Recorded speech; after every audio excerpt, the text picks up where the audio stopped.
কারিগরি শিক্ষা অধিদপ্তরের প্রতিষ্ঠান থেকে এই 6 মাসের না 6 মাসের একটা কোর্স, এসএসসি পাস করার পরে 6 মাসের কোর্স এবং তো তাদেরকে বাংলাদেশ নার্সিং মিডওয়াইফারি কাউন্সিলে রেজিস্টার করতে প্রশাসন ক্যাডারের লোক যিনি রেজিস্টার হয়ে থাকেন তাদের নির্দেশেই একটা কারিকুলাম তৈরি করে তারা পিসিটি। আমাদের নার্সরা কিন্তু এই কারিকুলাম তৈরি করে নাই, তারাই এই কারিকুলাম করছে এবং তারা করছে কি যে যেহেতু আমাদের diploma in nursing science and মিডওয়াইফারিতে এমটি হচ্ছে এইচএসসি তারপরে 3 বছরের ডিপ্লোমা, আর ওদের হচ্ছে এসএসসি করে তারা 6 মাসের কোর্স করে তারা কিভাবে এই ডিপ্লোমা নার্সদের সম্মান পায়, তারা তাদেরকে সম্মান করেছে, তারা তাদেরকে সম্মান করিয়েছে এবং রেজিস্টার্ড নার্স হিসেবে নিবন্ধন করিয়েছে। কারা? এই আমলারা এগুলো করিয়েছে। হ্যাঁ, এটা আবার সনদ জালিয়াতি করছে, সার্টিফিকেট জালিয়াতি করছে তারা। নার্সিং এর সার্টিফিকেট এই কারিগরি অধিদপ্তরে ওরা জালিয়াতি করে নার্সের সার্টিফিকেট চুরি করেছে, জালিয়াতি করছে। এটা অনেক পত্রিকায় এসেছে, আমরা জানি। তো এই জন্য এটা একটা ষড়যন্ত্র ছিল।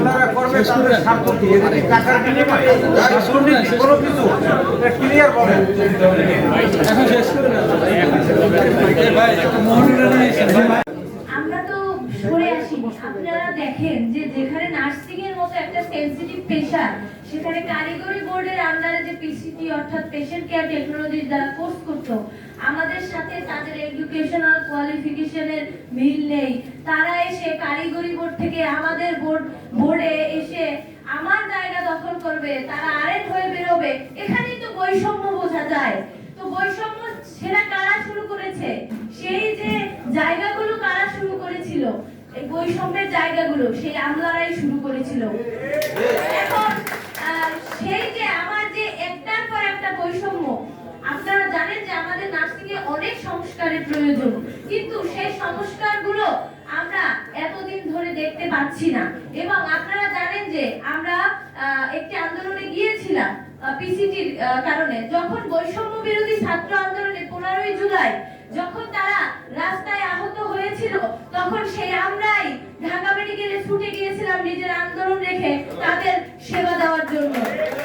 এবং সেই সকল ছবি ভিডিও আমাদের কাছে কিন্তু আছে। এখন আমরা এখন যে এই যে আমলা মাকসুদা নূর, উনি যে আমাদের বলেছিলেন, ভাই একটা প্রশ্ন করেছিল যে কেন আপনারা এখন আন্দোলন শুরু করেছেন। আমি এই প্রশ্নের জবাবে দিতে চাই এটাই যে মাকসুদা নূর, আমরা কিন্তু কোনো আন্দোলনে আর যাইনি। মাকসুদা নূর কেন বলেছিল যে নার্সরা ছোট চাকরি করে, নার্সদের সেকেন্ড ক্লাস দেওয়াই সরকারের ভুল হয়েছে। উনি নার্সিং এর একজন মহাপরিচালক হয়ে যদি এই কথা বলে, তার সম্মান যদি এইটুকুটা দেয় নার্সদের, তাহলে সে নার্সদের কিভাবে পরিচালনা করবে? তখন আমাদের গায়ে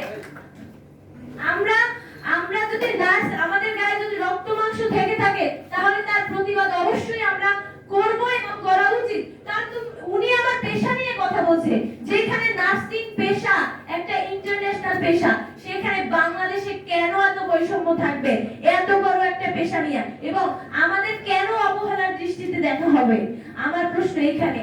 এবং আমাদের এইখানে নন নার্স পরে যদি এখানে নার্স বসে, তারা আমাদের সন্তানের কষ্ট কিন্তু মা বাবা বুঝে। যখন সেখানে নার্স বসবে, তখন যে আমার যে সমস্যাগুলো আছে, শিক্ষার্থী বা হাসপাতালে যারা নার্সিং কর্মকর্তা আছেন, তাদের যে সমস্যাগুলো তারা কিন্তু অবগত, এবং তারা কিন্তু এটা কোর্ডিয়ালি তারা সেই সমস্যাগুলো সংস্কার করবে বলে আমি আশা করি। এবং সেই জায়গায় নার্স বসতেই শুধুমাত্র আমার সমস্যাগুলো এবং আমাদের সমস্যাগুলো সমাধান করবে। এবং আমি মনে করি তারা সবাই যারা নার্স আছে, এবং আমরাও একদিন স্টুডেন্ট থেকে আমরাও একদিন কর্মকর্তা হব, বা আমরাও একদিন সেই জায়গায় যাব।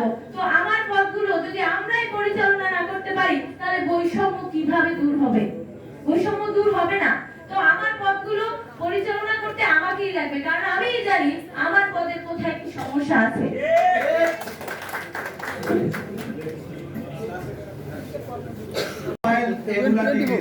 কিন্তু আপনাদের কাছে প্রশ্ন এই যে ভাইজান কারিগরি কুকি নার্সিং হোম, তাহলে তারা যদি খরচনায় টাকা পয়সা খাইয়া যদি তারা 6 মাস বা 3 বছরের একটা কারিকুলাম বানাইয়া যদি বলে আমরা নার্স তাহলে কি ওরা যদি হসপিটালে চাকরি করে আর যদি ওদের পক্ষে কথা বলেন, আপনার রোগী, আমার বোন, আমার বাচ্চা সব মারা যাবে।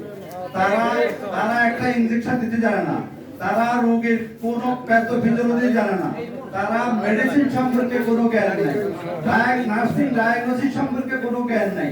এই যে কিছুদিন আগে আপনারা জানেন না যে কারিগরি ডিজিকে যে জেলখানে নিয়েছিলাম, কারিগরি ডিজিকে এই